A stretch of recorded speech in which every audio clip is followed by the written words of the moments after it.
अब बेटा अगले पॉइंट में जो हम डिस्कस करने जा रहे हैं बहुत इंपॉर्टेंट चीज और पूछा भी जाता है, acidic strength of benzoic acid and it's derivatives. तो अगर हम बेंजोइक एसिड की बात करें, देखो बेंजोइक एसिड का H निकलेगा और ये खटाखट रेजोनेंस करेगा, करेक्ट। इतना पोर्शन तो हर प्लेस पर क्या है, कॉमन है, बेंजीन के साथ एसिड। अब इसमें जो साइड चेन लगा है that will decide that acidic strength will be मोर और लेस। तो अगेन सेम कॉन्सेप्ट कि -M-I ग्रुप्स जो होगा वो एसिडिक नेचर को इंक्रीज करेगा। -M-I में नाइट्रोसल्फोसाइनो एल्डिहाइड कीटोन एसिड एस्टर, और -I ओनली में क्या है, जैसे NR3+, देखो अगर NR3+ होगा तो ये सिर्फ -I करेगा, SR2+, NH3+, तो ये सारे ग्रुप्स जो होते हैं वो सिर्फ और सिर्फ क्या करते हैं, -I करते हैं। बेंजोइक एसिड में कुछ नहीं लगा है, यहाँ HC लगा है, मिथाइल इथाइल प्रोपाइल ये सब हो गया। यहाँ +M का ग्रुप लगा है, आप बच्चों को पता है NH2 NHR NR2 OH OR NH COR and so on. तो यहाँ पे जो ऑर्डर जाएगा, -M-I वाला ग्रुप क्या करेगा, इंक्रीज करेगा एसिडिक स्ट्रेंथ, फर्स्ट हो गया। सेकंड में -I लग रहा है, थर्ड वाले में कोई भी ग्रुप नहीं लग रहा है तो थर्ड को इधर कर दो। इलेक्ट्रॉन डोनेटिंग ग्रुप जो लगा होगा बेटा वो क्या करेगा, वो एसिडिक नेचर को डिक्रीज करेगा। और ज्यादा इलेक्ट्रॉन डोनेटिंग ग्रुप लगा होगा, एसिडिक नेचर और डिक्रीज होगा। तो 1 2 3 4 5 ये इसका क्या हो गया, ऑर्डर हो गया। 1 2 3 4 5 मेरे ख्याल से क्लियर है बच्चों को। तो अब पैरा पे तो बच्चों को कोई परेशानी नहीं आएगी, बस कॉन्सेप्ट लगाना आपको। अब मेटा पे देखो, सॉरी सेकंड एग्जांपल को मैंने लिया है, सेकंड एग्जांपल को ही मैंने पैरा पे लगाया है। आप बच्चों को खुद अपने आप दिमाग लगाना है कि किसका एसिडिक स्ट्रेंथ ज्यादा होगा और किसका एसिडिक स्ट्रेंथ कम होगा। तो आप बच्चों को जो चीज चेंज हो रहा है, जो ग्रुप लगाया है ना बेटा, वही तो मॉलिक्यूल के नेचर को चेंज कर रहा है, उसी के बारे में आप बच्चों को सोचना है। देखो बेंजोइक ऐसे कर दिया। अब जैसे इसका नेचर क्या है बताओ, डोमिनेटिंग फैक्टर में लिख रहा हूं +M है, इसका नेचर क्या है, HC है। अल्फा H यहां पर कितना है, 3 है, यहां पे अल्फा H कितना है, 2 है। यहां पर नाइट्रो क्या कर रहा है बेटा, -M कर रहा है। यहां +M और -I में क्या डोमिनेटिंग है, -I डोमिनेटिंग है। निकाल लीजिए order, +M decrease, HC decrease, SC decrease, -M increase. Fourth वाले को सबसे टॉप पे कर दीजिए, फोर्थ वाले के बाद फिफ्थ वाला जाएगा, फिफ्थ वाले के बाद सिक्स्थ वाला जाएगा। क्यों, क्योंकि यहाँ पे -M, यहाँ पे -I, +M-I डोमिनेटिंग है, यहाँ कुछ नहीं लगा है, ये डोनेटिंग है। सबसे कम डोनेटिंग कौन है, अल्फा H2 तीसरे नंबर पर आएगा, उसके बाद HC आएगा, HC दूसरे नंबर वाला, और +M सबसे लास्ट में चला जाएगा। यानी +M group will decrease the acidic strength. Alpha H3 alpha H2, अगर अल्फा HC लग रहा है तो आपको +I की को देखने की जरूरत नहीं है, क्योंकि HC डोमिनेटिंग है on the inductive effect, and +M dominating किसके ऊपर है, SC के ऊपर। क्लियर। नेक्स्ट क्वेश्चन में अगर हम देखें 3, देखो सबको हमने मेटा पे लगाया है। आप बच्चों को पता है when 2 groups will be at meta only I, हमने बताया था जब 2 ग्रुप मेटा पे होते हैं एक दूसरे के, तो वो आपस में एक दूसरे के कॉन्जुगेशन में नहीं होते हैं, तो रेजोनेंस से या +M या -M से या HC से वो एक दूसरे को इंपैक्ट नहीं करते, वो सिर्फ I इफेक्ट से करते हैं। तो OCH3 मेटा पे है तो O क्या करेगा, -I करेगा। अब यहाँ पैरा पे +M कर रहा था लेकिन मेटा पे -I करेगा। मिथाइल देखो यहाँ पे HC कर रहा था, यहाँ पे क्या करेगा, +I करेगा, यहाँ भी क्या करेगा, +I करेगा। नाइट्रो यहाँ -M कर रहा था, यहाँ क्या करेगा, -I करेगा। Cl -I करता था, यहाँ भी -I करेगा। तो इसका ऑर्डर क्या जाने वाला है, सबसे ज्यादा -I किसका हो रहा है बताओ, नाइट्रो का -I। तो 1 2 3 4 को सबसे टॉप पे कर दिया। 4 के बाद नाइट्रो के बाद क्या जाएगा, -I, Cl का आएगा। फोर्थ के बाद क्या हो गया बेटा, फिफ्थ हो गया। फिफ्थ के बाद क्या आएगा, OCH3 पहला वाला चला जाएगा, ये देखो पहला वाला चला गया, फर्स्ट चला गया। फर्स्ट के बाद यहाँ +I, यहाँ +I, यहाँ कुछ नहीं लगा है, तो सिक्स्थ वाले को लेकर के जाओ। अब उसके बाद बचे ये +I, ये +I। अब यहां HC नहीं देखना है, +I देखना है। इसका +I ज्यादा है, इसका +I कम है, तो इसको आपने सेकंड वाले को पहले कर दिया और थर्ड वाले को क्या कर दिया, सबसे बाद में कर दिया। तो हमेशा याद रखना, कॉन्सेप्ट लगाना है आपको। आप देखिए, अब मैंने पैरा पे कर दिया, मेटा पे I इफेक्ट देख लिया, अब ऑर्थो पे देखो। अब यहां देखो मैंने ऑर्थो वाले को एक ग्रुप लगा दिया है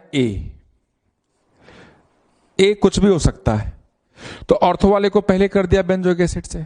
अब ए वाला हो सकता है प्लस एम वाला हो, ए वाला माइनस एम वाला हो, ए वाला एस सी वाला हो, तब भी ए वाला जो होगा वो सबसे पहले ही जाएगा। इसे बोलते हैं ऑर्थो इफेक्ट। क्या बोलते हैं? Ortho effect. ए की वैल्यू कुछ भी हो सकती है, ऑर्थो वाला सबसे पहले जाएगा। अब ध्यान से सुनो, याद रखना, बच्चे इसको भूलते हैं इसलिए इसको स्टार बनाओ। 1 नहीं, 2 नहीं, 3 नहीं, बल्कि कितने स्टार बना दो? 5 स्टार बना दो। देखो ortho effect, ortho substituted benzoic acid will be stronger acid than its meta and para isomers and benzoic acid itself, irrespective of the electronic nature of the group. चाहे प्लस एम हो, चाहे minus M हो, चाहे S C हो, तो plus आई हो। This is called ortho effect. Ortho effect का 2 कारण है। पहला कारण है SIR। पहला क्या है? SIR, steric inhibition to resonance. और दूसरा रीजन है प्रोडक्ट में क्या हो जाए? Intramolecular hydrogen bonding. Step by step हम आपको सिखा रहे हैं। पहले SIR की बात करते हैं। SIR बहुत जल्दी से कर रहे हैं, इसके एक्सप्लेनेशन की बेटा कहीं जरूरत नहीं पड़ती, लेकिन थोड़ा सा कॉन्सेप्ट एक बार सीख लो। जैसे मान लो ये बेंजोइक एसिड है, बेंजोइक एसिड ने अपना H+ निकाल दिया, यहां से H+ निकाल दिया, तो ये क्या बन गया? Benzoate anion. ये नेगेटिव चार्ज कार्बोक्सिलेट एनायन के साथ, इस कार्बोनिल के साथ क्या कर रहा है? रेजोनेंस कर रहा है। एट द सेम टाइम ये जो बेंजीन का पाई बॉन्ड है, यह भी इस पाई बॉन्ड के साथ क्या कर रहा, करने की कोशिश कर रहा होगा? Plus M. प्लस एम करता नहीं है, क्योंकि अगर ये प्लस एम कर जाएगा तो इसकी एरोमेटिसिटी बढ़क हो जाएगी, लेकिन वो करने की क्या करता है? टेंडेंसी है, कोशिश है। तो हम कह सकते हैं प्लस एम करने की अगर टेंडेंसी है, काम करने में अगर कोई हर्डल कर रहा है, तो इसका मतलब वो परेशान कर रहा है। तो इसका मतलब क्या है कि प्लस एम ऑफ फिनाइल की एसिड को डिक्रीज करने की टेंडेंसी है। ये देखो मैंने लिखा है plus M of phenyl have acid weakening effect. अब इस प्लस एम को अगर हम किसी तरीके से बेंजीन के प्लस एम को डिक्रीज कर दें तो क्या होगा? एसिडिक स्ट्रेंथ इंक्रीज कर जाएगा। तो बेंजोइक एसिड के ऑर्थो पे देखो हमने एक ग्रुप लगा लिया ए। ये ए जो ग्रुप है वो किसी तरह का भी ग्रुप हो सकता है। वो अब इसमें से H निकला, O पे माइनस चार्ज आया। अब ये ए जो ऑर्थो पे लगा है तो ये क्या करेगा? इस कार्बोक्सिलेट आयन से ए क्या करेगा? SIR करेगा। SIR मैं बता चुका हूं आप बच्चों को। SIR करने में ये बेंजीन का जो p ऑर्बिटल है, ये जो p ऑर्बिटल है और इसका जो p ऑर्बिटल है वो आउट ऑफ द प्लेन चले गए, इसकी कोप्लेनरिटी डिस्टर्ब हो गई, तो फिनाइल के प्लस एम करने की टेंडेंसी क्या हो गई? इनहिबिट कर गई। अगर फिनाइल के प्लस एम करने की टेंडेंसी इनहिबिट कर गई तो एसिडिक स्ट्रेंथ क्या हो गया? इंक्रीज कर गया। Due to SIR plus M tendency of phenyl will be slightly cut of.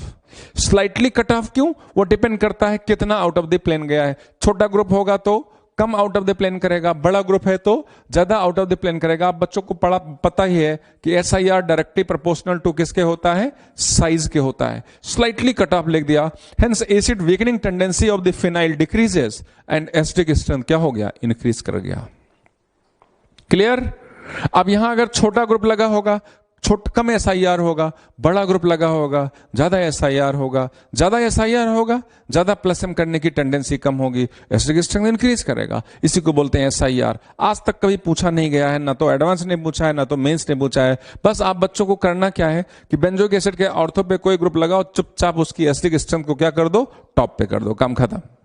उसके बाद देखो हमने लिखा ortho effect directly proportional to SIR, directly proportional to size, directly proportional to Ka। अब डिफरेंट केसेस को लेते हुए हम बहुत सारे क्वेश्चंस करने वाले हैं। जैसे केस ए की वैल्यू मैंने कहा कुछ भी हो सकता है। ए क्या हो सकता है? A+M, SC, -M। तो हमने ए की वैल्यू अभी जो लिया -M एंड -I। अब -M -I के ग्रुप का ऑर्डर अब बच्चों को पता है। नाइट्रो सल्फो साइनो, सल्फो मत डालना क्योंकि सल्फोनिक एसिड आ जाएगा तो टॉप पे चला जाएगा, क्योंकि sulphonic acid is always stronger acid than the carboxylic acid, जो मैं बता चुका हूं। लेकिन नाइट्रो डाल लो, साइनो एल्डिहाइड कीटोन, ये सब आ गया। तो देखो अब यहां पे नाइट्रो है, यहां पे तो ये क्या करेगा? यहां पे होगा ऑर्थो इफेक्ट। मेटा पर क्या लगता है? -I लगता है। पैरा पे क्या लगता है? -M लगता है। तो ऑर्डर क्या जाएगा? सबसे पहले तो ऑर्थो चला जाएगा, ऑर्थो के बाद फिर क्या जाएगा बेटा? ऑर्थो के बाद पैरा जाएगा, पैरा के बाद क्या जाएगा? मेटा जाएगा, और मेटा के बाद क्या जाएगा? बेंजोइक एसिड जाएगा। आसान है कि नहीं? अब नाइट्रो लगा है, एल्डिहाइड लगा है, कीटोन लगा है, कुछ भी लगा है, आप बच्चों को ऐसे ही ऑर्डर निकालना है। केस 1 मैंने कंप्लीट किया कि अगर बेंजोइक एसिड के ऑर्थो पे -M-I का ग्रुप लगा होगा तो ऑर्डर ऐसे ही जाएगा, ऑर्थो इफेक्ट को पहले ले जाना, फिर पैरा वाले को ले जाना, फिर मेटा वाले को ले जाना, फिर बेंजोइक एसिड को ले जाना। अब अगला केस जो मैं डिस्कस करने जा रहा हूं, जिसमें एक ही वैल्यू होगी, जिसमें सिर्फ वो क्या करेगा, -I करेगा, और -I करने वाले ग्रुप यही तो है 3, NR3+, SR2+, NH3+। Distance dependent process है, ऑर्थो को पहले ले जाएंगे, फिर मेटा को ले जाएंगे, फिर पैरा को ले जाएंगे। अगले केस की बात करते हैं। केस बी में जो ग्रुप लगा हुआ है वो सिर्फ -I कर रहा है, और अगर -I सिर्फ कर रहा है तो -I तो डिस्टेंट, I इफेक्ट तो डिस्टेंट डिपेंडेंट होता है, तो ऑर्थो पर I इफेक्ट ज्यादा लगेगा, मेटा पे I इफेक्ट कम लगेगा, पैरा पे I इफेक्ट सबसे कम लगेगा। तो देखो इसमें ग्रुप्स जो है क्या है बेटा, NR3+, SR2+, NH3+। तो यहां पे -I, सिर्फ -I कर रहा है, डिस्टेंट डिपेंडेंट प्रोसेस है, तो यहां पे ऑर्डर क्या जाएगा, ऑर्थो मेटा पैरा, यानी ऑर्थो पहले गया, फिर मेटा गया, फिर पैरा गया, और फिर क्या चला गया, बेंजोइक एसिड चला गया। आ रही बात समझ में? ऑर्थो तो ऑर्थो इफेक्ट करता है, ये भी आप कर सकते हो। यहां पे क्या हो रहा है, ऑर्थो इफेक्ट हो रहा है, ऑर्थो इफेक्ट हो रहा है। इसको हम और अच्छी तरह से जस्टिफाई कर सकते हैं। देखो अगर इस एग्जांपल में, इन एग्जांपल्स में ऑर्थो इफेक्ट कैसे जस्टिफाई करोगे? ऑर्थो इफेक्ट तो हो ही रहा है, SIR हो ही रहा है, लेकिन इस NR3+ में जो N के ऊपर प्लस चार्ज है, ये इसके साथ क्या कर जाएगा, हाइड्रोजन बॉन्डिंग नहीं करी, अट्रैक्शन से स्टेबिलिटी क्या हो जाएगी, बढ़ जाएगी। यह भी एक रीजन हो सकता है। केस सी का जो रीजन का जो एग्जांपल्स हम ले रहे हैं, -I is greater than +M, इसमें कौन से ग्रुप्स आते हैं, इडियट्स, हेलोजेंस, ये देखो फ्लोरो, क्लोरो, ब्रोमो, इनकी बात कर लें तो इसमें भी -I is greater than +M, और -I is greater than +M अगर है तो यह भी क्या होगा बेटा, डिस्टेंस डिपेंडेंट। जैसे केस बी वाला भी क्या था, डिस्टेंस डिपेंडेंट, क्योंकि उसमें सिर्फ और सिर्फ क्या हो रहा था, -I हो रहा था। यहां भी -I का ही इंपैक्ट से सारा रिजल्ट आएगा, तो यहां पे तो ऑर्थो इफेक्ट हो गया, तो ऑर्थो इफेक्ट के कारण इसको आपने सबसे पहले कर दिया, फिर उसके बाद मेटा पे कर दिया, फिर उसके बाद पैरा पे कर दिया, और लास्ट में क्या चला गया, बेंजोइक एसिड चला गया। तो इसका नेचर और इसका नेचर, इसका ट्रेंड सेम चल रहा है। अगला जो केस है, अच्छा हाँ सॉरी, इसका नाम टॉल्विक एसिड नहीं है, इसका नाम है पैराक्लोरोबेंजोइक एसिड है, ठीक है। नेक्स्ट इसको बोलते हैं टॉल्विक एसिड। टॉल्विन में अगर एसिड का ग्रुप लग जाए तो क्या बोलेंगे, टॉल्विक एसिड। तो टॉल्विक एसिड सबसे इंपॉर्टेंट भी है, ये भी हम बता दें। टॉल्विक एसिड क्यों सबसे इंपॉर्टेंट है कि चाहे अगर ऑर्थो पे लगा हो मिथाइल का ग्रुप या पैरा पे लगा हो मिथाइल का ग्रुप, उसका नेचर क्या है, इलेक्ट्रॉन डोनेटिंग, यानी HC कर रहा है ये ग्रुप। HC मतलब हाइपर कॉन्जुगेशन, और +I के ग्रुप के नेचर के बारे में अगर हम देखें तो यहां पर methyl, ethyl, isopropyl, tertiary butyl, हर प्लेस पे ये क्या है, इलेक्ट्रॉन डोनेटिंग ग्रुप है। लेकिन ऑर्थो पे जब लगेगा तो इसका एसिडिक नेचर क्या हो जाएगा, सबसे ज्यादा हो जाएगा। That is known as ortho effect. अब ऑर्थो के बाद यहां मेटा पे क्या लग रहा है, +I लग रहा है, पैरा पे क्या लग रहा है, HC लग रहा है, तो ये भी डोनेटिंग है, ये भी डोनेटिंग है, यानी इसके बाद क्या आएगा, बेंजोइक एसिड आएगा। बेंजोइक एसिड के बाद मेटा जाएगा, और फिर उसके बाद पैरा जाएगा। मेटा क्यों जाएगा, क्योंकि मेटा पे सिर्फ +I लग रहा है। पैरा बाद में क्यों जाएगा, क्योंकि पैरा में HC लग रहा है, और यहां पे ऑर्थो इफेक्ट लग रहा है, इसलिए इसको आपने कहां पे कर दिया, सबसे टॉप पे कर दिया। जैसे ये इंपॉर्टेंट मैं लिखा रहा हूं, वैसे केस ई को भी हम इंपॉर्टेंट लिखना चाहेंगे, क्योंकि ये जो ग्रुप्स का नेचर आ रहा है वो +M is greater then -I, और +M तो इनफैक्ट अगर देखा जाए तो एसिडिक नेचर को डिक्रीज करता है। लेकिन अगर हम यहां पर देखें तो यहां पे क्या होगा बेटा, ऑर्थो इफेक्ट। ऑर्थो इफेक्ट से इसकी एसिडिटी सबसे ज्यादा हो जाएगी। इसका नाम है सैलिसिलिक एसिड। क्या नाम है, सैलिसिलिक एसिड। तो ऑर्थो को सबसे पहले ले जाओ, ऑर्थो के बाद मेटा, मेटा पे -I लग रहा है, पैरा पे क्या लग रहा है, +M लग रहा है, तो ऑर्थो के बाद मेटा गया, मेटा के बाद बेंजोइक एसिड जाएगा, और बेंजोइक एसिड के बाद क्या जाएगा बेटा, पैरा जाएगा। अब देखो हमने आपको बच्चों बताया था ऑर्थो इफेक्ट के टू रीजन्स हैं। पहला रीजन था SIR, बहुत सारे एग्जांपल्स बताए। दूसरा है intramolecular hydrogen bonding in the product so that product will be more stabilised. Salicylic acid का एक ऐसा एग्जांपल है कि इसमें से अगर हम H निकाल दें तो सैलिसिलेट एनायन बनेगा, और वो जो सैलिसिलेट एनायन है वो इस OH के साथ क्या करेगा? Intramolecular hydrogen bonding. This is the H bonding. तो आप बच्चों को मैंने सिखाया कि सैलिसिलिक एसिड में प्रोडक्ट में इंट्रामोलिकुलर हाइड्रोजन बॉन्डिंग हो जाती है।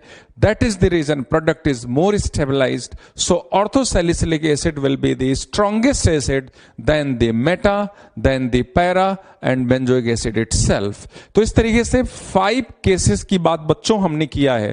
पहला केस था जब सिर्फ -M होता था, दूसरा केस था जिसमें -I होता था, तीसरा केस जिसमें -I is greater than +M, halogens आ गए। चौथा केस इलेक्ट्रॉन डोनेटिंग ग्रुप है जो HC करता है और +I करता है, और पांचवा केस जो +M और -I करता है जिसमें डोमिनेटिंग फैक्टर क्या है? +M है। तो मन में बिठाना कि किस केस के लिए क्या ट्रेंड चलने वाला है। चीजें आसान है, इलेक्ट्रॉनिक इफेक्ट निकालना, ऑर्थो इफेक्ट के बारे में सोचना। करेक्ट। अब कुछ मिसलेनियस एग्जांपल्स की बात कर रहे हैं, सम मिसलेनियस एग्जांपल्स।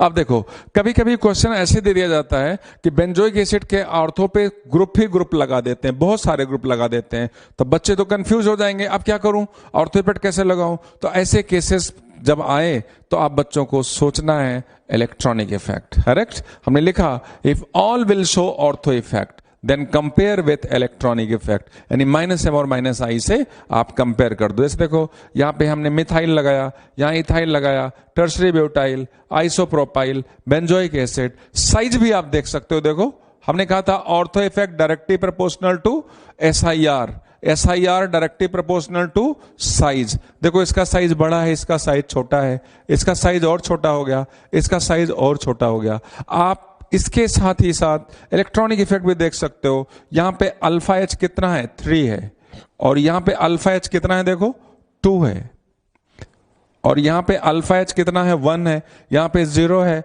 और वहां पर क्या है? बेंजोइक एसिड लास्ट में तो जाएगा ही जाएगा, क्योंकि benzoic acid ortho effect show नहीं करेगा। तो इसका ऑर्डर क्या जाने वाला है? 1 2 3 4। 4 में इलेक्ट्रॉनिक इफेक्ट सबसे कम लगेगा, या कह दो साइज बहुत बड़ा है। 3 में इलेक्ट्रॉनिक इफेक्ट उससे ज्यादा लगेगा, साइज छोटा हो गया। 2 में इलेक्ट्रॉनिक इफेक्ट और ज्यादा लगेगा क्योंकि साइज भी छोटा हो गया। 3 में इलेक्ट्रॉनिक इफेक्ट सबसे ज्यादा लगेगा और साइज भी छोटा हो गया। 3 में नहीं, मतलब फर्स्ट में, तो इसको फर्स्ट किया, और लास्ट में किसको कर दिया? 5th को कर दिया। तो इस तरह से ऑर्डर गया। अगर सारे ऑर्थो इफेक्ट करें तो इलेक्ट्रॉनिक इफेक्ट से कंपेयर करो। यहां पर देखो नाइट्रो एल्डिहाइड, ये -M ज्यादा करता है, ये -M कम करता है। ये बेंजोइक एसिड है, ये देखो OH +M करता है, और ये टॉल्विक एसिड है। तो बेंजोइक एसिड शायद मैंने 2-2 बार लिख दिया। तो बेंजोइक एसिड अगर 2-2 बार लिख दिया तो यहां पर एक कुछ चेंज करिए आप। यहां पर आप लगा दीजिए, यहां पर लगा दीजिए OCOCH3, OCOCH3 एस्टर लगा दिया। अब देखो सबसे टॉप पे तो -M ये कर रहा है, तो कौन सा जाएगा? 1 वाला जाएगा। 1 के बाद कौन सा जाएगा? 2 वाला जाएगा, क्योंकि इसका -M कम होता है। अब बचा ये +M, ये +M, ये HC और ये। अब इसके बारे में बात करो और इसके बारे में बात करो। यहां थोड़ा सा बच्चों को एक्सेप्शन मिलने वाला है। मैंने कहा था कि अगर सारे ऑर्थो इफेक्ट कर रहे हैं तो इलेक्ट्रॉनिक इफेक्ट से कंपेयर करो, बट इसका +M ज्यादा होता है और इसका HC, यहां डोनेटिंग टेंडेंसी कम है, यहां डोनेटिंग टेंडेंसी ज्यादा है, फिर भी इसकी एसिडिटी ज्यादा है। क्यों ज्यादा है? क्योंकि इसका जब H निकलेगा तो यहां पे क्या हो जाएगा? इंट्रामोलिकुलर हाइड्रोजन बॉन्डिंग, यानी सैलिसिलिक एसिड पहले आएगा। 1 2 1 आया, 2 आया, 2 के बाद क्या जाएगा? 4। Salicylic acid will be stronger acid than the toluic acid and that this one, क्योंकि सैलिसिलिक एसिड के कॉन्जुगेट बेस में क्या हो जाएगा? Intramolecular hydrogen bonding. अब बचा हमारे पास ये वाला और ये वाला। यहां HC हो रहा है, यहां +M हो रहा है, तो HC और +M में HC को पहले लेके आओ, क्योंकि इलेक्ट्रॉनिक इफेक्ट वहां पे क्या लगेगा? 1 2 3 4 5। इलेक्ट्रॉनिक इफेक्ट वहां पे क्या लगेगा? कम लगेगा, देने की टेंडेंसी, और यहां देने की टेंडेंसी क्या लगेगी? ज्यादा लगेगी। 3 को इधर लेके जाओ, और लास्ट में किसको लेके चले जाइए? 6th को लेके चले जाइए। ठीक है बेटा, एक बार फिर से बताना चाहूंगा। नाइट्रोएल्डिहाइड में ये फर्स्ट नंबर पे, ये सेकंड नंबर पर, ये लास्ट नंबर पर। अब बचे ये 3 लोग। तीन लोगों में से इसका प्लस एम सबसे ज्यादा होता है, तो रूल के अकॉर्डिंग इसको सबसे बाद में जाना चाहिए था, लेकिन इसका H निकलने के बाद ये इंट्रामॉलिक्यूलर हाइड्रोजन बॉन्डिंग कर जाता है जैसे यहां बताया, इसलिए प्रोडक्ट की स्टेबिलिटी बढ़ जाती है, इसलिए ये पहले हो जाता है। अब इन दोनों में यहां HC हो रहा है, यहां प्लस एम हो रहा है, तो HC वाले को पहले लिया और प्लस एम वाले को बाद में लिया। यहां पे तो H निकलने के बाद हाइड्रोजन बॉन्डिंग भी नहीं होगी। करेक्ट।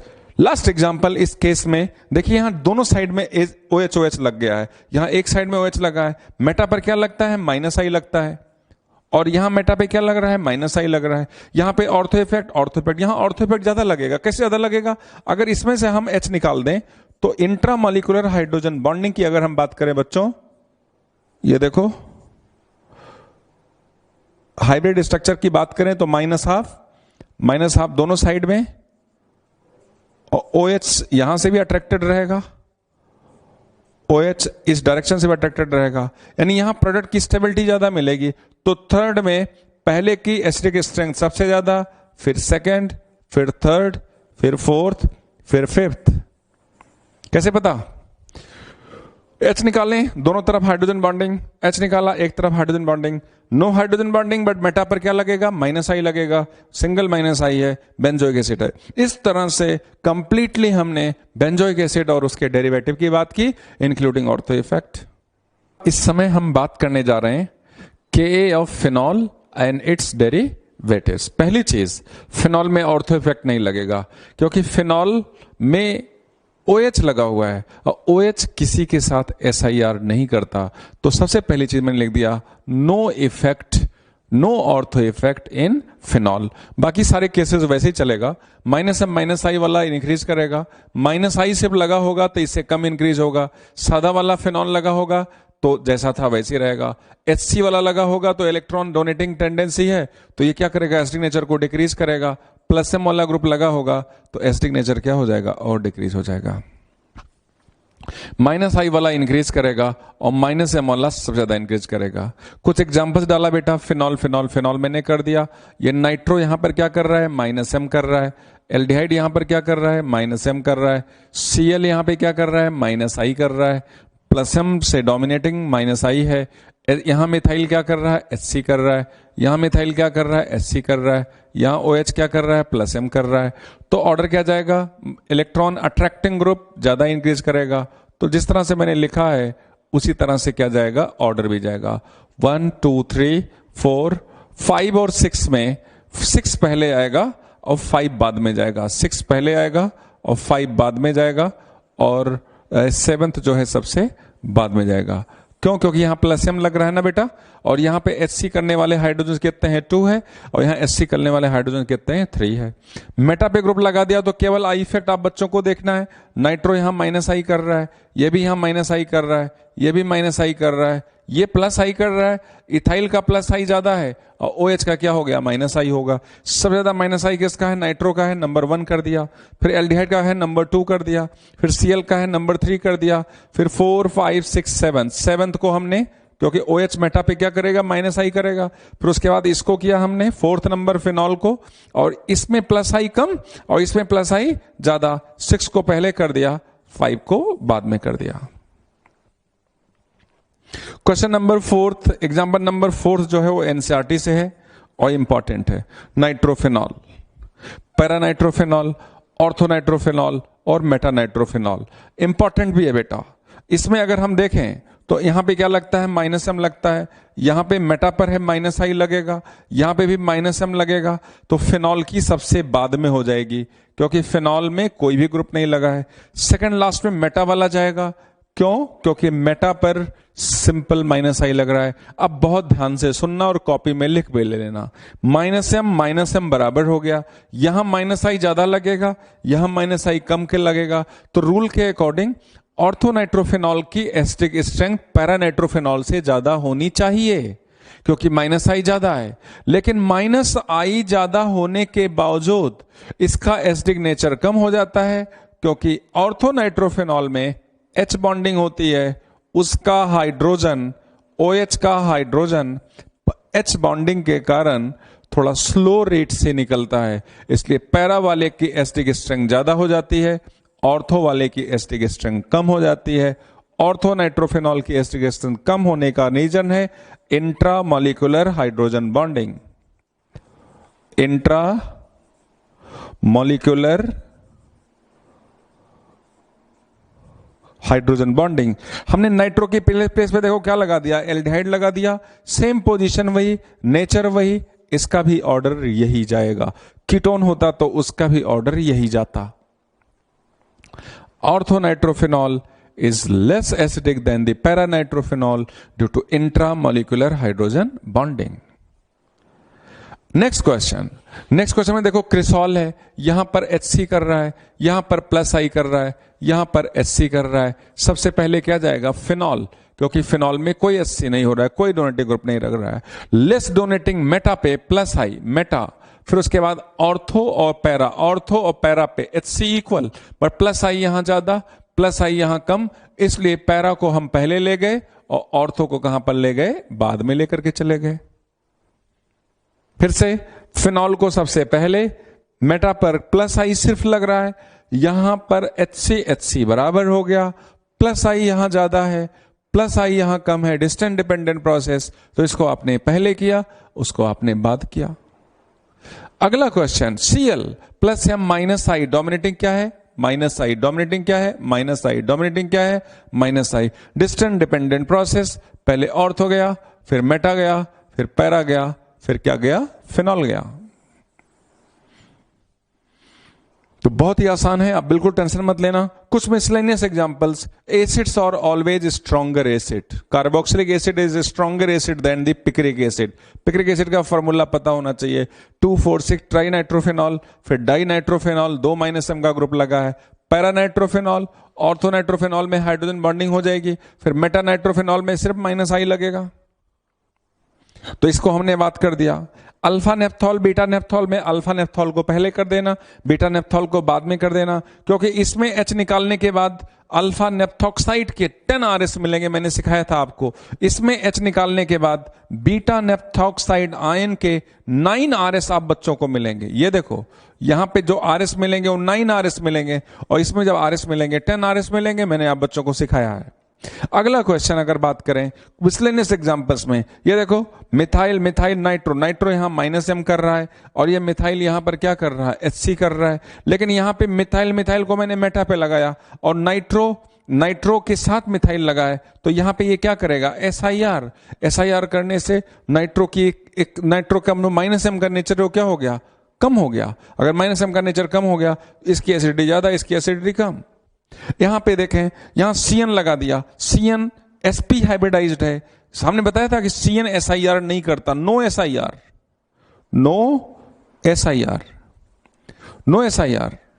CN 5 ग्रुप SIR नहीं करते, मैंने बताया था बच्चों को, जिसमें एक CN भी था, SIR नहीं करता, तो CN -M कर रहा है। CN क्या कर रहा है, -M कर रहा है। अगर CN और यहां पर अगर नोटिस करें तो यहां पे CN क्या कर रहा है, -M तो कर ही रहा है, CN -M तो कर ही रहा है, लेकिन ये मिथाइल और मिथाइल ऑर्थो पर क्या कर रहा है, HC कर रहा है। तो यहां पर अगर हम नोटिस करें तो इसकी एसिडिक स्ट्रेंथ कम, क्योंकि यहां पे HC लग रहा है, इसका एसिडिक स्ट्रेंथ ज्यादा, क्योंकि मेटा पे तो प्लस आई लगेगा, और CN का क्या है, CN के रेस्पेक्ट में SIR भी नहीं लगेगा। तो इस तरीके से मैंने कुछ एग्जांपल्स SIR के बताए। अब एक चीज देखो, आपको कंफ्यूजन होने वाला है। हमने कहा था बेंजोइक एसिड के ऑर्थो पर अगर SIR लग जाए तो एसिडिक स्ट्रेंथ बढ़ जाता है। SIR का मतलब क्या है, क्राउडिंग हो जाए और रेजोनेंस करने की एबिलिटी क्या हो जाए, कम हो जाए, स्टेरिक इनहिबिशन टू रेजोनेंस। वो कहीं पे भी हो सकता है, बेंजोइक एसिड के रेस्पेक्ट में आएगा, एसिडिक स्ट्रेंथ बढ़ जाएगी, क्योंकि बेंजीन के +M करने की एबिलिटी क्या हो जाएगी, कम हो जाएगी। यहां पर देखो, यहां SIR लग रहा है, नाइट्रो के काम करने की एबिलिटी क्या हो गई, कम हो गई। तो इसलिए नाइट्रो अपना काम नहीं कर रहा है। नाइट्रो का काम क्या था, एसिडिक स्ट्रेंथ को इंक्रीज करना, ये इंक्रीज नहीं कर पा रहा है, क्योंकि SIR में फंस गया है। इस तरीके से SIR का कहां रोल, कैसे यूज होगा, वो आप बच्चों को एनालाइज करना है। अब एक चीज और मैं फाइनल बता रहा हूं, हाइड्रोजन, बच्चे कहते हैं सर हाइड्रोजन बॉन्डिंग कहां लगाएं। हाइड्रोजन बॉन्डिंग सिर्फ 3 केसेस में लग रहा है। एक तो आपको बच्चों को सिखाया था, मैलिक और फ्यूमेरिक एसिड में हाइड्रोजन बॉन्डिंग से मैलिक एसिड का ज्यादा हो गया था देन द फ्यूमेरिक एसिड। एक हमने सैलिसिलिक एसिड में बाद में हाइड्रोजन बॉन्डिंग हुई और सैलिसिलिक एसिड की एसिडिक स्ट्रेंथ क्या हो गई, इंक्रीज कर गई। और तीसरा जो रीजन बताया मैंने नाइट्रोफेनॉल में, आप देखो ऑर्थोनाइट्रोफेनॉल, यहां पे ऑर्थोनाइट्रोफेनॉल, ये पैरानाइट्रोफेनॉल, ऑर्थोनाइट्रोफेनॉल की ज्यादा होनी चाहिए थी, लेकिन इसका H इस नाइट्रो के साथ अट्रैक्शन में, इसलिए इसके रिलीज होने का रेट क्या है, स्लो है, and that is the reason orthonitrophenol की एसिडिक स्ट्रेंथ पैरानाइट्रोफेनॉल के कंपैरेटिवली क्या हो गई, कम हो गई। तो 3 प्लेस पे हाइड्रोजन बॉन्डिंग का रोल है। हाइड्रोजन बॉन्डिंग को और आप कहीं किसी प्लेस पर नहीं लगाएंगे। और एग्जाम्पल आपको देने वाले हैं। तो बेटा अगले एग्जाम्पल्स की जो बात करने जा रहे हैं, एग्जाम्पल नंबर 4, आप बच्चों को नोटिस करना है और हमेशा एक्टिव रहना है कि कौन सा कॉन्सेप्ट कहां लगने वाला है। आपने देखा benzoic acid, benzoic acid, benzoic acid, benzoic acid, ठीक है भाई। अब यहां पे बेंजोइक एसिड के नीचे क्या लगा है, सल्फोनिक एसिड। तो sulphonic acid will be the strongest acid, than the carboxylic. तो इसमें कैसा भी ग्रुप लगाओ, यहां पे एसिडिक नेचर के लिए जो रिस्पॉन्सिबिलिटी होगी वो कार्बोक्सिलिक की नहीं होगी, सल्फोनिक की होगी। तो sulphonic acid will be the strongest acid. सबसे पहले आपने सल्फोनिक को किया। अब यहां पे बेंजोइक, बेंजोइक, बेंजोइक, यहां पे ऑर्थो इफेक्ट लग रहा है। यहां पे क्या लग रहा है, ऑर्थो इफेक्ट। तो ऑर्थो इफेक्ट लगने से इसको 2 पोजीशन पे किया। यहां पर SIR लग रहा है, यहां पर कोई SIR नहीं लग रहा है। यहां 3 किया, यहां पे 4 किया। तो आप बच्चों को नोटिस करना पड़ेगा कि SIR अगर बेंजोइक एसिड के अगल बगल लग जाएगा तो एसिडिक नेचर इंक्रीज कर जाएगा, और कहीं और अगर SIR लग जाएगा तो नाइट्रो अपना काम नहीं कर पा रहा है। तो यहां पे इससे कभी कभी बच्चे क्या करते हैं, ऊपर ऊपर ऊपर कंपेयर करते हैं। बच्चे कहते हैं सर यहां पे तो SIR लग रहा है, यहां पे तो ऑर्थो इफेक्ट लग रहा है, यहां सल्फोनिक -M कर रहा है। सल्फोनिक वाले को बाद में करते हैं, इसको पहले कर देते हैं, गलत हो जाएगा। पूरे देखना ग्रुप्स कौन से लगे हुए हैं। एसिड के साथ सल्फोनिक लगा है, नो डाउट सल्फोनिक पहले आएगा, ठीक है बेटा। एग्जाम्पल नंबर नेक्स्ट, यहां पे देखिए, आप देखो यहां पे थोड़ा दिमाग लगाना है। Phenol, phenol, phenol, phenol, phenol, ऊपर नीचे भी देख लो भाई। यहां एसिडिक नेचर के लिए कौन रिस्पॉन्सिबल होगा, सल्फोनिक एसिड। और सल्फोनिक एसिड के ऑर्थो पे क्या लगा हुआ है, बहुत सारे नाइट्रो के ग्रुप लगे हैं, SIR हो रहा है, ऑर्थो इफेक्ट हो रहा है। हम SIR ना लिखें, यहां पे हम क्या लिख दें, ऑर्थो इफेक्ट लिख दें। तो ऑर्थो इफेक्ट से इसकी एसिडिटी ज्यादा। CN SIR नहीं करता तो ये क्या कर रहा है, -M -I कर रहा है। ये भाई साहब लोग SIR करते हैं तो इनकी एसिडिक नेचर कम हो गया। नाइट्रो की जगह एल्डिहाइड लगा दिया, इनका एसिडिक नेचर क्या हो गया, और कम हो गया, क्योंकि SIR में पहुंच गए हैं। तो एसिड के रेस्पेक्ट में SIR ऑर्थो इफेक्ट हो गया। CN SIR नहीं करता तो ऑर्डर क्या जाएगा, 1 2 3 4। समझ पा रहे हो नहीं समझ पा रहे हो? देखो एसिड के अगल बगल नाइट्रो, ऑर्थो इफेक्ट हो गया। OH ऊपर है, यहां तो एसिड नहीं है भाई। CN और नाइट्रो, CN SIR नहीं करता तो -M कर रहा है, ये -I कर रहा है। मेटा पे क्या लग रहा होगा, -I लग रहा होगा। यहां पे SIR हो रहा है तो ये बाद में चला गया। नाइट्रो के कंपैरेटिवली एल्डिहाइड में वैसे ही माइनस इलेक्ट्रॉन अट्रैक्टिंग टेंडेंसी कम होती है, SIR भी हो रहा है और कम कर दिया। अगले एग्जांपल में OH और SH में साइज की बात कर लो। यहां सल्फर पर नेगेटिव आएगा, यहां OH पर नेगेटिव आएगा। इसके बारे में बात करो, इसका H निकालोगे नाइट्रो से, नेगेटिव चार्ज नाइट्रो से रेजोनेंस करेगा। इसका H निकालोगे नेगेटिव चार्ज एल्डिहाइड से करेगा। इसका H निकालोगे नेगेटिव चार्ज कीटोन से करेगा। तो -M किसका ज्यादा, नाइट्रो, एल्डिहाइड, कीटोन। तो 1 2 3। इसकी बात करो, ये सिंगल मॉलिक्यूल है। अब इसमें से अगर हम बेस डाल दें, मोस्ट एसिडिक कौन होगा, यहां का H निकालोगे, यहां का H निकालोगे, सिर्फ इससे रेजोनेंस करेगा। यहां का H निकालोगे, इधर भी रेजोनेंस करेगा, इधर भी रेजोनेंस करेगा। यहां का H निकालोगे, ये रेजोनेंस तो करेगा लेकिन ये +I करेगा। यहां का H निकालोगे, रेजोनेंस ही नहीं होगा। तो कॉन्जुगेट बेस की स्टेबिलिटी सबसे ज्यादा किसकी आने वाली है, 2 की।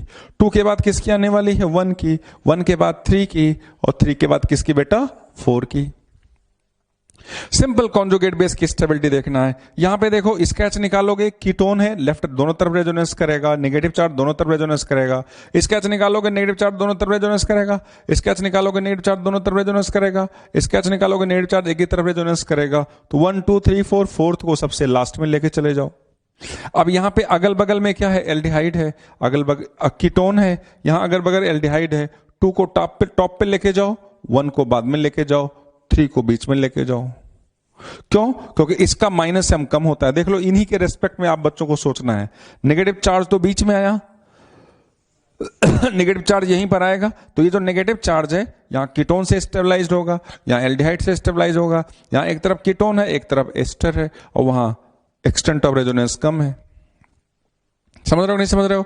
तो ये सारी चीजें इंपॉर्टेंट है, टॉटोमर में सारे पोर्शंस आएंगे।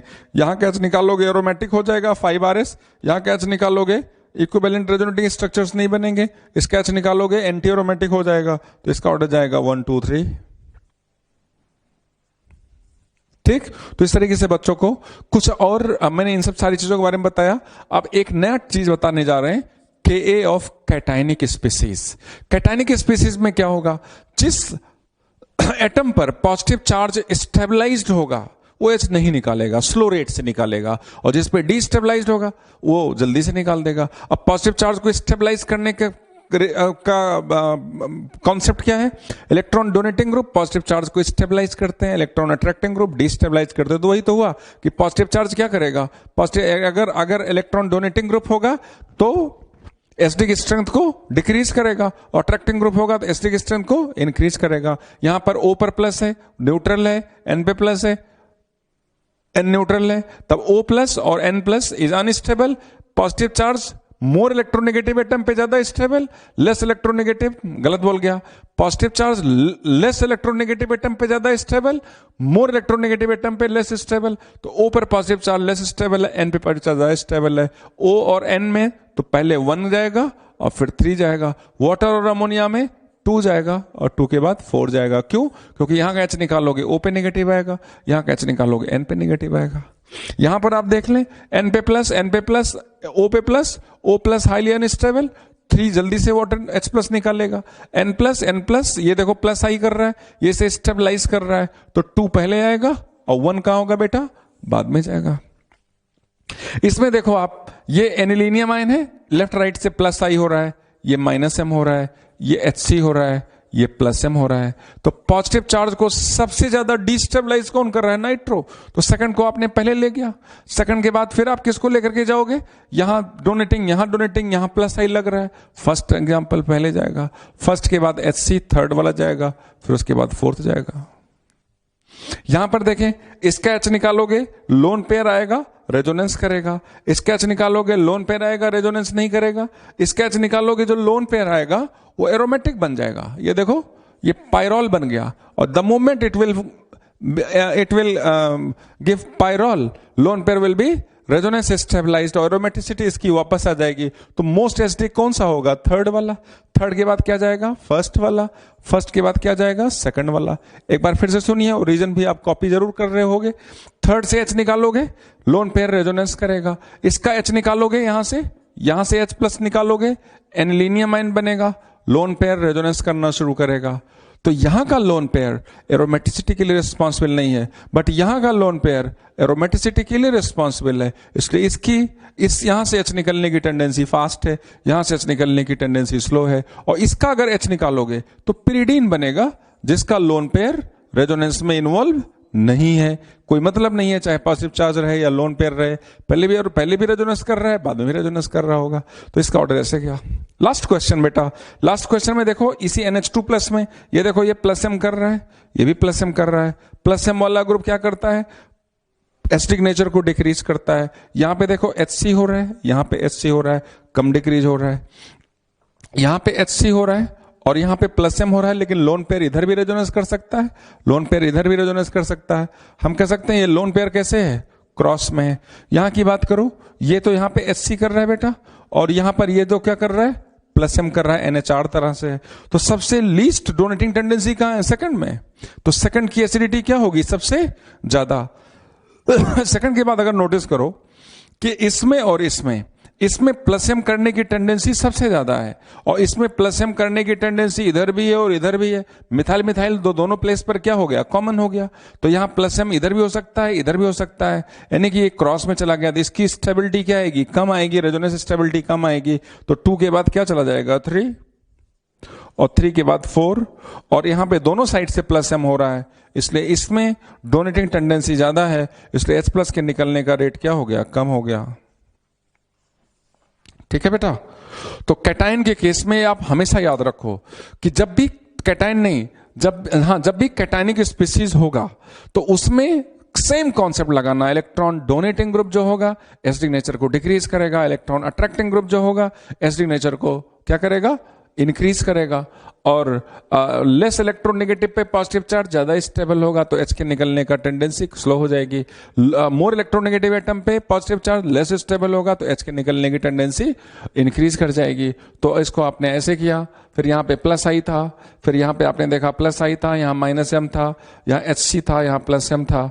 फिर उसके बाद ये एग्जाम्पल नंबर 4 को आप इंपॉर्टेंट रखें कि यहाँ का H निकलेगा तो लोन पेयर रेजोनेंस करेगा बट एरोमेटिसिटी के लिए रिस्पॉन्सिबल नहीं है।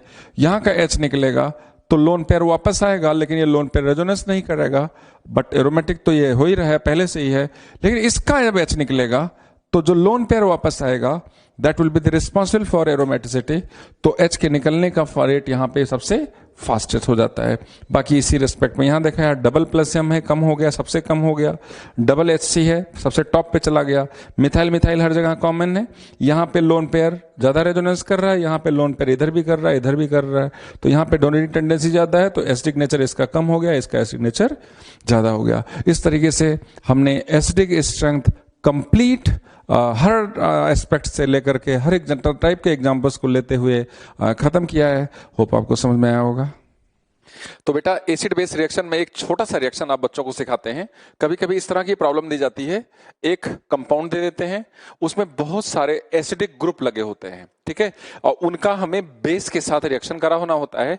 लेकिन बेस की जो नंबर ऑफ इक्विवेलेंट है वो एग्जामिनर क्या कर देते हैं, फिक्स कर देते हैं। जैसे मैंने एक ये मॉलिक्यूल लिया, इसमें एसिडिक ग्रुप की अगर हम बात करें तो देयर आर 3 एसिडिक ग्रुप। ये आपको पता है ये एसिड है और ये सल्फोनिक एसिड है और ये फिनॉल है। अगर इसको हम इसको हम 1 नंबर मार्क करें, इसको 2 नंबर मार्क करें, इसको 3 नंबर मार्क करें, तो आप बच्चे एग्री करोगे कि सल्फोनिक एसिड की एसिडिटी सबसे ज्यादा होगी, फिर उसके बाद कार्बोक्सिलिक एसिड की होगी 1 की होगी, फिर उसके बाद 3 की होगी। यानी कि अगर हम इक्विवेलेंट नंबर ऑफ बेसिस को फिक्स कर दिए हैं तो क्या होगा कि सबसे स्ट्रॉन्गेस्ट एसिड जो होगा सबसे पहले वो रिएक्शन करेगा। तो देखो हमने NaOH लिया, यहाँ एसिड बेस रिएक्शन करा रहे हैं और यहाँ इक्विवेलेंट इसका फिक्स्ड है, 1 इक्विवेलेंट है। तो वो क्या करेगा, इधर उससे रिएक्शन करेगा जो स्ट्रॉन्गेस्ट एसिड होगा। और स्ट्रॉन्गेस्ट एसिड कौन है, 2 वाला है, सल्फोनिक एसिड। आप सारे बच्चों को पता है, सबसे पहले ये H लूज करेगा। तो अगर इस रिएक्शन की बात करें तो प्रोडक्ट हमें यहाँ पे मिलेगा acid base reaction, OH minus इसके H को निकालेगा, बाकी कहीं कोई रिएक्शन नहीं होगा। ये देखो सल्फोनिक एसिड वैसे का वैसे रह गया और यहाँ फिनॉल का वैसे रह गया, लेकिन यहाँ इसने H लूज कर दिया, सल्फोनेट एनाइन बन गया, NO2 ऐसे ही लगा हुआ है और यहां पर एक वाटर का मॉलिक्यूल निकल गया। यहां पर 2 इक्विवेलेंट दिया हुआ है, तो 2 इक्विवेलेंट दिया है तो मोस्ट एसिडिक तो ये जाएगा ही जाएगा, साथ में इसके सेकंड वाला ये वाला जाएगा, इसके साथ कुछ नहीं होगा। तो आप बच्चों ने यहां पर जब प्रोडक्ट बनाया, यहां पर देखो, यहां पर भी एसिड बेस रिएक्शन कर दिया, इसने H लूज कर दिया, इसने भी H क्या कर दिया, लूज कर दिया। इस OH का कुछ नहीं होने वाला है, NO2 एस सच बना हुआ है और वाटर के हमें कितने मोल निकल गए, 2 मोल वाटर निकल गया। एक्सेस में अगर दिया हुआ है तो जितने भी एसिडिक हाइड्रोजन्स हैं सबको आप क्या करोगे, रिप्लेस कराओगे। जैसे ऊपर तो रिएक्शन हुआ ही हुआ है, C डबल बॉन्ड ONA, यहां पर भी ONA आएगा और यहां पर भी SO3Na आएगा और इस NO2 को वैसे का वैसे आप बच्चों को छोड़ देना है और 3 मोल वाटर के निकलेंगे। तो इस तरह से आप बच्चों को 3 रिएक्शंस कराया गया। कभी भी इस तरह की प्रॉब्लम आएगी, आसान प्रॉब्लम है, आप बच्चे नोटिस कर सकते हो, बट थोड़ी सी एनालिसिस की जरूरत है। अगले क्वेश्चन की अगर हम बात करें, एक कंटेनर ले लिया, उस कंटेनर में 3 एसिड डाल दिया और फिर वही एसिड बेस रिएक्शन करा रहे हैं। अब बच्चों को देखना है कि किसकी एसिडिटी ज्यादा है। तो अगर हम देखें ये फिनॉल सिंपल है, ये नाइट्रो माइनस M कर रहा है तो इसकी एसिडिटी क्या हो जाएगी, ज्यादा हो जाएगी। लेकिन यहां पर नोटिस करना कि ये सल्फोनिक एसिड लगा हुआ है, यहां पे एसिडिक स्ट्रेंथ के लिए सल्फोनिक एसिड रिस्पॉन्सिबल होगा, ना कि OH रिस्पॉन्सिबल होगा। तो कभी कभी आपको एनालिसिस करना होता है, बहुत अच्छी तरह से क्वेश्चंस को देखना होता है, मॉलिक्यूल को देखना होता है। बच्चे ऊपर ऊपर देखते रहते हैं और नीचे नोटिस नहीं करते, जबकि नीचे सल्फोनिक एसिड लगा है तो सल्फोनिक एसिड की एसिडिटी सबसे ज्यादा होगी। तो इसके Ka वैल्यू की अगर हम बात करें तो C is greater then B is greater then A। अब NaOH 1 इक्विवेलेंट है तो तीनों में से कौन रिएक्शन करेगा, ऑब्ली C will react, C will react. अगर C विल रिएक्ट तो BC को AB को वैसे का वैसे छोड़ देना, इसके H को निकाल देना और प्रोडक्ट क्या मिल जाएगा हमें फिनॉल के साथ ऐसे का ऐसे ही रहेगा और यहां पे SO3Na मिल गया प्रोडक्ट। ठीक है बेटा। अगर NaOH के 2 इक्विवेलेंट है तो 2 इक्विवेलेंट है तो C तो रिएक्शन करेगा, C के बाद कौन रिएक्शन करेगा, C and B will react.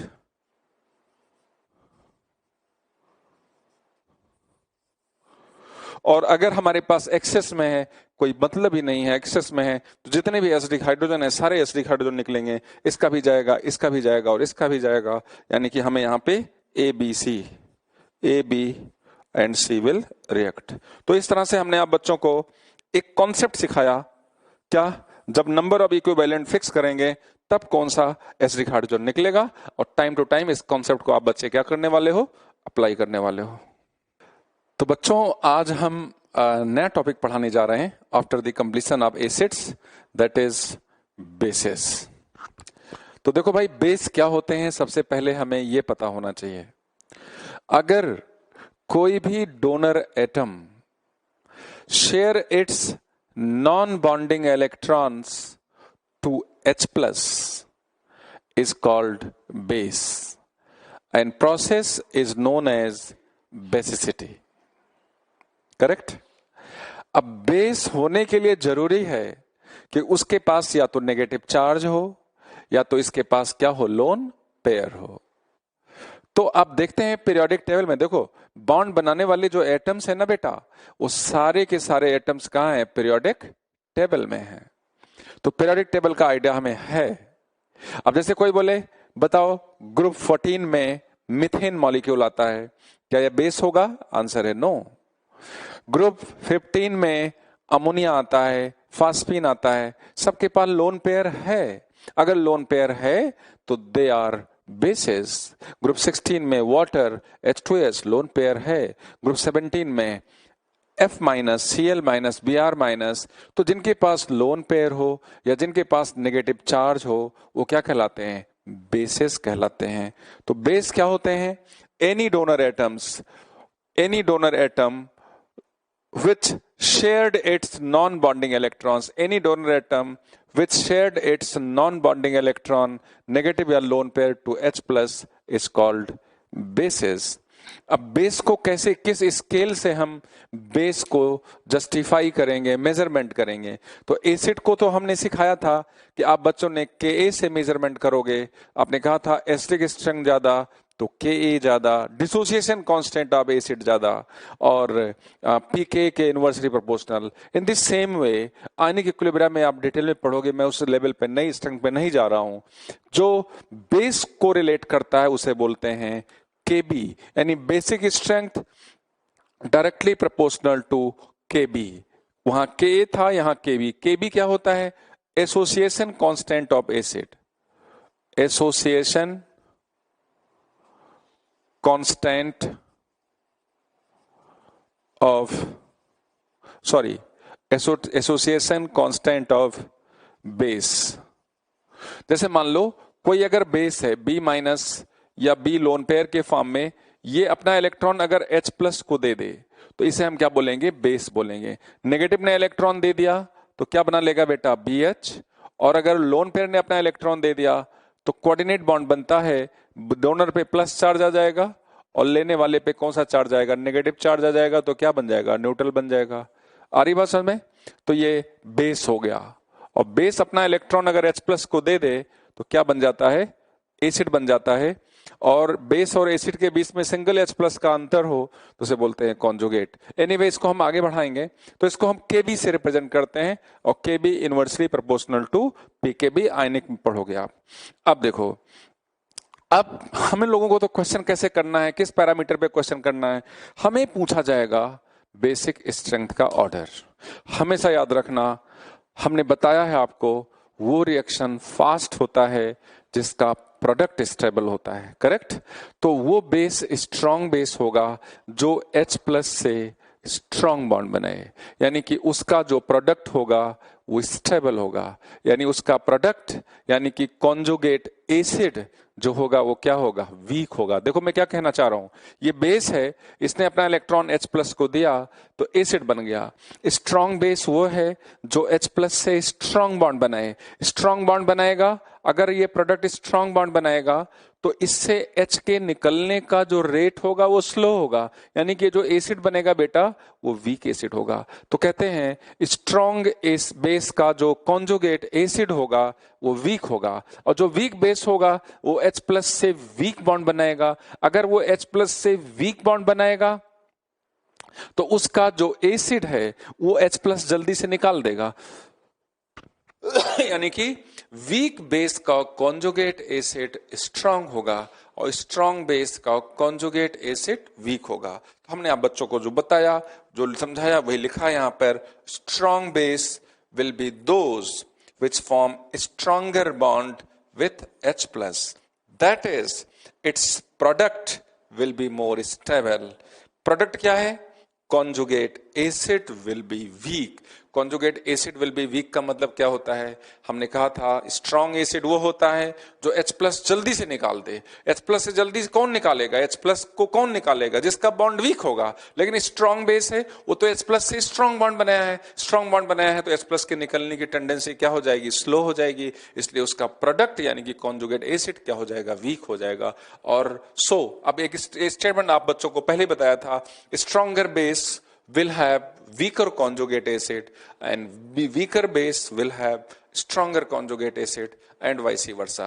मेरे ख्याल से ये सारी चीजें बच्चों को समझ में आ गई है। Strong base, weak base, conjugate acid, conjugate base, clear है बच्चों को? ये एक छोटा सा रिएक्शन कराया, ये बेस है मान लो, हालांकि यहां मैंने समझा दिया, ये बेस है आप बच्चों के पास। नेगेटिव चार्ज ने अपना इलेक्ट्रॉन H+ को दिया, लोन पेयर ने अपना इलेक्ट्रॉन H+ को दिया, नेगेटिव ने अपना इलेक्ट्रॉन H+ को दिया, तो डोनर पर प्लस आ जाएगा तो ये न्यूट्रल हो जाएगा, लेने वाले पे माइनस आ जाएगा तो ये न्यूट्रल हो जाएगा, तो BH बन गया।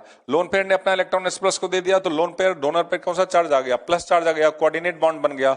और H को नेगेटिव चार्ज आएगा तो नेगेटिव प्लस मिलके क्या बन जाएगा? न्यूट्रल बन जाएगा। तो ये हमें क्या मिल गया? Product, that is acid.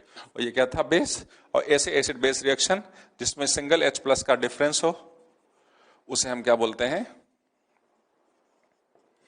Conjugate acid और बेस बोलते हैं। मेरे ख्याल से बच्चों को समझ में आ गया। एक बार समराइज करें, बेस वो होता है जो अपना नेगेटिव या लोन पेयर यानी नॉन बॉन्डिंग इलेक्ट्रॉन किसको दे दे? H+ को दे दे, करेक्ट।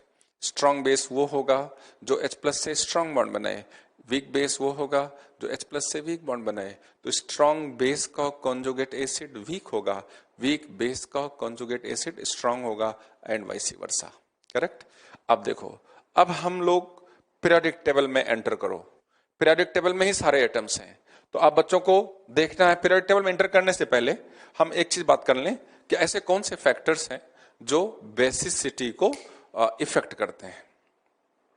अब इतना तो तय है बेटा कि हमें स्ट्रॉन्ग बॉन्ड बनाना है। किस लिए? स्ट्रॉन्ग बेस के लिए। अब स्ट्रॉन्ग बॉन्ड कैसे बनेगा? अगर डोनर एटम के पास इलेक्ट्रॉन डेंसिटी ज्यादा होगी तो H+ से ओवरलैपिंग क्या होगी? बढ़िया होगी। अगर डोनर एटम के पास इलेक्ट्रॉन डेंसिटी कम होगी तो H+ से ओवरलैपिंग की टेंडेंसी क्या हो जाएगी? कम हो जाएगी। अगर ओवरलैपिंग की टेंडेंसी कम हो जाएगी तो वीक बेस हो जाएगा। अगर ओवरलैपिंग की टेंडेंसी बढ़िया होगी तो स्ट्रॉन्ग बेस होगा। यानी कि सारा खेल इलेक्ट्रॉन डेंसिटी का है। तो इलेक्ट्रॉन डेंसिटी के लिए हमारे पास है GOC1, that is electronic effect. तो बताओ आप मुझे, ऐसे कौन से फैक्टर्स हैं जो इलेक्ट्रॉन डेंसिटी को इंक्रीज करते हैं? तो आंसर है electron donating groups. Electron donating groups क्या होते हैं? +M Hc plus I groups increases the electron density at the donor site, so Kb will be increased, यानी H+ से बढ़िया बॉन्ड बनेगा।